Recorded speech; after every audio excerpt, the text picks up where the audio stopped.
Welcome to the Leo. సాధారణంగా ఇళ్లల్లో దొంగలు పట్టడం చూసాం, బ్యాంకుల్లో దొంగలు పట్టడం చూసాం, అలాగే గుళ్ళల్లో కూడా డబ్బుల కోసం దొంగలు పట్టడం చూసాం. కానీ తాజాగా రాష్ట్రంలో ఎన్నికల కార్యాలయంలో కూడా దొంగలు పడ్డారు. ఎస్, ఎన్నికల కార్యాలయంలో కొంతమంది దొంగలు అక్కడున్న డేటా మొత్తాన్ని కూడా చోరీ చేశారనేది ఇప్పుడు ప్రధాన అనుమానంగా మారింది. అయితే మనం అనుకుంటున్నట్టు రాత్రికి రాత్రి దొంగలు పడి డేటా చోరీ చేయడం కాదు. ప్రీప్లాన్డ్గా 2-3 నెలల పాటు అక్కడ ఉద్యోగులుగా చేరి అన్ని విభాగాల మీద కన్నేసి అదును చూసి వారికి లాగిన్లు చేతికిచ్చిన తర్వాత ఆ డేటా మొత్తాన్ని కూడా చోరీ చేసి వెనువెంటనే ఉద్యోగం మానేశారు. ఇప్పుడు ఇది రాష్ట్ర ఎన్నికల కమిషన్లో జరిగిందని తెలిసిన వార్త పూర్తిగా కలకలం సృష్టిస్తుంది. రాష్ట్ర ఎన్నికలకు సంబంధించిన డేటా మొత్తం కూడా ఎలక్షన్ కమిషన్ వద్ద ఉంటుంది, మనందరికీ తెలిసిన విషయమే. దానికి సంబంధించిన అనేక విభాగాల్లో అనేక మంది పనిచేస్తూ ఉంటారు. మహబూబ్ నగర్కు చెందిన ఒక వ్యక్తి అక్కడ ఐటీ ప్రాజెక్టు మేనేజర్గా ఈసీ కార్యాలయంలో చేరటం జరిగింది. చేరిన దగ్గర నుంచి కూడా వాస్తవానికి తన పని ఒకటైతే మిగతా ఇతర విభాగాలు అన్నిటి వద్దకు వెళ్ళటం, అక్కడ కూర్చోవడం, ముచ్చట్లు చెప్పటం, అక్కడ ఉన్న ఉద్యోగుల్ని పరిచయం చేసుకోవటం, ఇలాగ ఏం జరుగుతుంది, ఏ విభాగంలో ఏ డేటా ఉంటుంది, మనకి ఏ డేటాలు కావాల్సి ఉంటుంది అన్నీ కూడా క్షుణ్ణంగా తెలుసుకున్న తర్వాత ఐటీ ప్రాజెక్ట్ మేనేజర్ కాబట్టి మొత్తం ఏ విభాగంలో డేటా అయినా సరే చివరికి ఇతరుల వద్దకే భద్రపరచడానికి రావాలి. సో ఇదే అదునుగా చూసి డేటా మొత్తం వచ్చిన తర్వాత దాన్ని మొత్తాన్ని కూడా కాపీ చేసుకుని తాను వెంటనే ఉద్యోగం కూడా మానేయడం జరిగింది. కేవలం 2 నెలలే పనిచేశాడు. ఆ మహబూబ్ నగర్కి చెందిన వ్యక్తి తర్వాత మరొక వ్యక్తి కూడా ఆ ఉద్యోగంలో చేరి వెంటనే మానేయడం జరిగింది. ఇది కొంచెం ఆలస్యంగా వెలుగులోకి వచ్చింది. వాస్తవానికి ఎవరైనా ఒక ఉద్యోగి వెంటనే మానేశాడంటే పెద్దగా సరే రకరకాల కారణాలు ఉంటే వేరే ఉద్యోగం రావచ్చు లేదా ఇంకోటి రావచ్చు అని అనుకుంటారు తప్ప ఎంత జరిగిందని అనుకోరు. వాస్తవానికి ఉన్న పలుకుబడి ఉపయోగించి ఈసీ కార్యాలయంలో ఉద్యోగాలు సంపాదించి వాళ్ళు చేసిన పని ఇది. మరి ఎవరు వీళ్ళిద్దరు అంటే ఐపాక్ టీముతో సంబంధాలున్న వ్యక్తులు.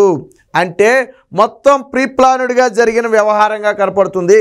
ఆల్రెడీ తిరుపతి ఉప ఎన్నికల్లో ఒక కలెక్టర్ నుంచి, ప్రస్తుతం అన్నమయ్య జిల్లా కలెక్టర్ సస్పెన్షన్లో ఉన్నాడు, ఆ కలెక్టర్ నాడు తిరుపతి మున్సిపల్ కమిషనర్గా ఉన్న సమయంలో ఆయన లాగిన్తో 30,000 ఐడి కార్డులు డౌన్లోడ్ చేశారని చెప్పి ఆయన మీద సస్పెన్షన్ వేటు వేసింది మనకు తెలుసు. అంటే తిరుపతిలో జరిగినది దొంగ ఓట్ల ఎన్నిక. వైసీపీ దొంగ ఓట్లతో గెలిచింది, ప్రజలు వేసిన ఓట్లు కానే కాదు. ఆ ఘటన మరొక ముందే ఇప్పుడు తాజాగా ఎన్నికల కార్యాలయంలోనే డేటా చోరీ జరిగిందనేది ఇప్పుడు అతిపెద్ద సంచలనంగా మారింది. అసలు ఎటువంటి డేటా వాళ్ళు చోరీ చేశారు, చోరీ చేసిన డేటాను వచ్చే ఎన్నికల్లో వాళ్ళు ఏ విధంగా వినియోగించబోతున్నారనేది అనేక అనుమానాలు కలుగుతున్నాయి. వాస్తవానికి ఈ డేటా ఎక్కడికి వెళ్ళింది అనేది ఇప్పటికీ ఎవరికీ తెలియదు. కానీ ఐపాక్ టీంతో సంబంధాలు ఉన్నాయి కాబట్టి ఖచ్చితంగా ఐపాక్ దగ్గరికి చేరింది, అది జగన్మోహన్ రెడ్డి దగ్గరికే చేరుతుంది. ఆంధ్రాలో డేటా చోరీ చేయాల్సిన అవసరం వేరే ఎవరికి ఉంటుంది?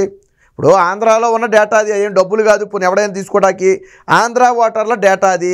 ఆ డేటా ఎవరికి ఉపయోగపడుద్ది? ఆంధ్రాలోకే ఉపయోగపడాలి, వేరే ఒక చోటుకు ఉపయోగపడే అవకాశం లేదు. మరి ఈ అవసరం ఎవరికి ఉంది ఇప్పుడు అంటే పరోక్షంగా ప్రత్యేక వైసీపీ పార్టీకే ఉంది. ఆల్రెడీ వైసీపీ పార్టీ తిరుపతి ఎన్నికల్లో దొంగ ఓట్లతో దొరికేసింది కదా, టూరిస్ట్ బస్సులు వేసుకొచ్చి దొరికేశారు కదా. కాబట్టి దొడ్డిదారిన ప్రజల్లోకి వెళ్ళి జగన్మోహన్ రెడ్డి గెలవలేక ఇలా దొడ్డిదారిన ఇలాంటి పనులు చేస్తున్నాడనేది ప్రధానంగా ప్రతిపక్షాల ఆరోపణ. ఏది ఏమైనా ఎలక్షన్ కమిషన్ల ఆఫీసులోనే ఆ డేటా చోరీ జరగటం అంటే ఇక ప్రపంచంలో ఎక్కడ పెడితే మాత్రం ఆగుద్ది. ఎందుకంటే తెగించారు.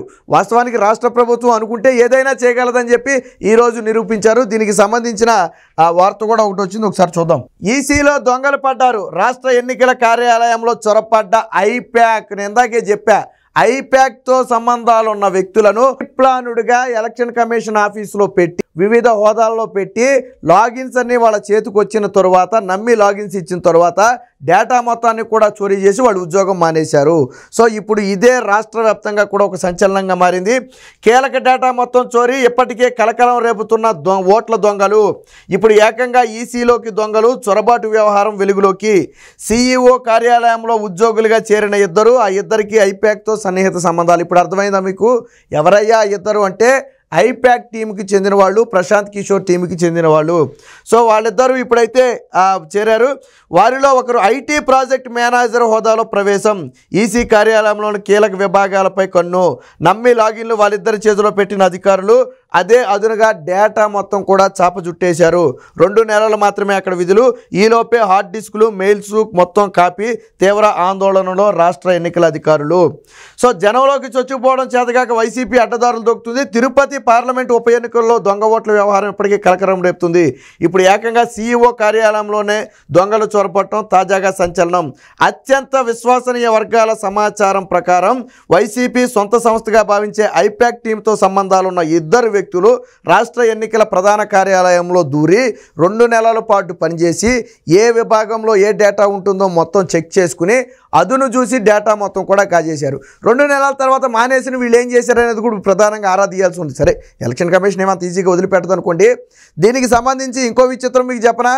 ఆల్రెడీ మన తిరుపతి దొంగ ఓట్లకు సంబంధించి చీఫ్ ఎలక్షన్ కమిషన్ రాష్ట్ర ఎలక్షన్ కమిషన్ కొన్ని ఆదేశాలు ఇచ్చింది. అప్పుడు అసలు ఏం జరిగింది? అప్పుడు నాడు కలెక్టర్కును సీఈఓ కార్యాలయానికి మధ్య ఏం జరిగింది? అధికారులు వ్యవహరించిన తీరేంటి? అప్పుడు వచ్చిన మెయిల్స్ ఏంటి?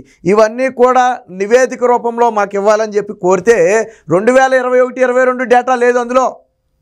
ఎలక్షన్ కమిషన్ దగ్గర నాడు తిరుపతి ఉప ఎన్నికలు జరిగినప్పటికి సంబంధించిన డేటా వాళ్ళ దగ్గర లేదు. అప్పుడు ఏం జరిగింది ఏంటి అనేది కూడా ఎలక్షన్ కమిషన్ వద్ద ఉంటాయి, ఫిర్యాదులతో సహా అన్నీ ఉంటాయి. ఆ డేటా మొత్తం మాయమైపోయింది. అంటే ఒక అవుట్సోర్సింగ్ ఉద్యోగి సహాయంతో 2021-22కు సంబంధించిన డేటా మొత్తాన్ని కూడా ఎరైజ్ చేశారు, అక్కడ చెరిపివేశారు. ఇప్పుడు వీళ్ళంతా వెనక్కి వెళ్ళి ఆ డేటా మొత్తం కూడా చీఫ్ ఎలక్షన్ కమిషన్కి ఇవ్వాలని చెప్పి వెళ్ళి చూస్తే డేటా లేదు. అక్కడ డేటా లేదు అంటే జరిగింది తప్పుడు పని కాబట్టి ఎప్పటికైనా బయటకు వస్తే ఇది విచారణకు వస్తుంది కాబట్టి డేటా మొత్తాన్ని కూడా ఎర్రర్ చేసేసారు. దానికి సంబంధించిన డేటా ఏమీ లేదు అక్కడ. ఇప్పుడు వాళ్ళు తలలు పట్టుకునే పరిస్థితి అధికారులు. కేంద్ర ఎన్నికల కమిషన్ పరిశీలనలో ఏం తేలింది? నాడు ఇప్పుడు ప్రస్తుతం అన్నమయ్య కలెక్టర్గా సస్పెండ్ అయినటువంటి గిరీష్ అనుకుంటా పేరు, ఆ వ్యక్తి 30,000 ఐడి కార్డులు డౌన్లోడ్ చేశారని చెప్పి మాత్రం గుర్తించగలిగారు. ఎందుకంటే ఏ ఐడి లాగిన్ ఉపయోగించారనేది వాళ్ళు తెలిసిపోద్ది. బట్ అప్పుడు ఎన్నికల సమయంలో ఇతర వ్యవహారాలకు సంబంధించిన నివేదిక మొత్తం కూడా మాకు ఇవ్వండి అని చెప్పి అడిగితే ఆ నివేదిక ఇవ్వడానికి అక్కడ మెయిల్స్ లేవు, దానికి సంబంధించిన ఆధారాలు లేవు, మొత్తం ఎర్రర్ అయిపోయింది. అక్కడ 2021-22 లేదు, 22 తర్వాత ఉంది. అంటే ఉప ఎన్నికల తర్వాత డేటా ఉంది, ఉప ఎన్నికలకు ముందు డేటా లేదు. ఆ డేటాను కూడా ఒక అవుట్సోర్సింగ్ ఉద్యోగి సహాయంతో దాని మొత్తాన్ని కూడా అక్కడ నుంచి ఎరైజ్ చేసినట్టుగా ఒక అనుమానం కలుగుతుంది. అంటే చూడండి ఎంత ప్రీప్లాన్డ్గా భవిష్యత్తులో ఇలాంటివి జరిగినా దొరకకుండా ఉండటం కోసం డేటాను ఎలక్షన్ కమిషన్ ఆఫీసులో డేటాలను సైతం ఎరైజ్ చేసే పరిస్థితి ప్రస్తుతం ఉందంటే ఎంత ప్రీప్లాన్డ్గా ఇవన్నీ కూడా ప్లాన్ చేస్తున్నారో ఆలోచించండి. రాష్ట్ర ఎన్నికల కమిషన్ కూడా ఎప్పటికైనా దీని మీద పూర్తిగా దృష్టి పెట్టాలి. ఇదేమీ చిన్న వ్యవహారం కాదు. ఒక రాష్ట్ర ఎన్నికల కమిషన్ కార్యాలయంలోకి వచ్చి డేటా మొత్తం చోరీ చేశారంటే పరువు పోయే పరిస్థితి. అలాగని వదిలిపెట్టే అంశం అంతకంటే కాదు. దీని మీద ఎన్నికల కమిషన్ స్పందించాలి. తక్షణమే ఎవరైతే గతంలో అవుట్సోర్సింగ్ ఉద్యోగులుగా చేరి ఈ డేటా మొత్తాన్ని కూడా చోరీ చేసే ప్రయత్నం చేశారో వారి మీద విచారణ చేయాలి. వారికి ఐపాక్ ఉన్న సంబంధం ఏంటి, ఐపాక్కి జగన్మోహన్ రెడ్డికి ఉన్న సంబంధం ఏంటి అనేది అందరికీ తెలిసిందే. అయితే ఇక్కడ రాష్ట్ర పోలీసులు నమ్ముకుంటే మరి ఆ కుక్క తాగుబడుకుని గోదావరి ఇదినట్టే. ఎందుకంటే గతంలో న్యాయమూర్తుల మీద విమర్శలు చేసిన వాళ్ళు పట్టుకోమంటేనే రాష్ట్ర పోలీసులకు అవలా. ఇప్పుడు మీరు డేటా చోరీకి సంబంధించి పట్టుకోమంటే అవ్వదు. దీని మీద లోతైన విచారణ అవసరమైతే పక్క రాష్ట్ర పోలీసులతో చేయించాలి, లేదా సిబిఐతో అయినా చేయించాలి. ఎందుకంటే జరిగిన వ్యవహారం చిన్నది కాదు. 5 కోట్ల మందికి సంబంధించిన డేటా కేవలం ఎన్నికల కమిషన్ వద్దే ఉండాల్సిన అత్యంత రహస్యమైన డేటా ఈరోజు చోరీ జరిగింది అంటే అది తీవ్ర పరిణామాలు ఖచ్చితంగా వచ్చే ఎన్నికల్లో కూడా ప్రత్యర్థి పార్టీలను దెబ్బతీసే విధంగా ఉండొచ్చు. ఆ డేటాను ఉపయోగించుకుని వాళ్ళు ఏదైనా చేయొచ్చు, ఏ కార్యక్రమం అయినా తెగబడవచ్చు. కాబట్టి ఎన్నికల కమిషన్ దీన్ని సీరియస్గా తీసుకోవాలి. రాష్ట్రంలో గెలవటం కోసం ఎన్ని అడ్డదారులు తొక్కాలో అన్ని అడ్డదారులు తొక్కుతున్నారు.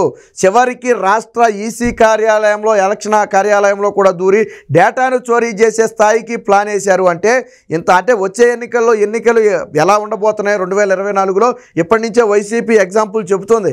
అసలు పారదర్శకంగా ఎన్నికలు జరుగుతాయా, ఓటర్లను అర్హులైన వాళ్ళందరికీ ఓటు హక్కు ఉంటుందనేది ఇప్పుడు ప్రధాన అనుమానం. ఎందుకంటే ఆల్రెడీ దొంగ ఓట్ల భయం పెడుతుంది. ఇప్పటికే ఓట్లన్నీ తొలగించేశారు, దొంగ ఓట్లు లక్షల్లో చేరిపోయినాయి. దీని మీద ఎలక్షన్ కమిషన్ సీరియస్గా స్పందించాలి. తక్షణమే దీని మీద పూర్తి స్థాయి విచారణ చేసి బాధ్యులందరినీ కూడా కఠినంగా శిక్షించాలి.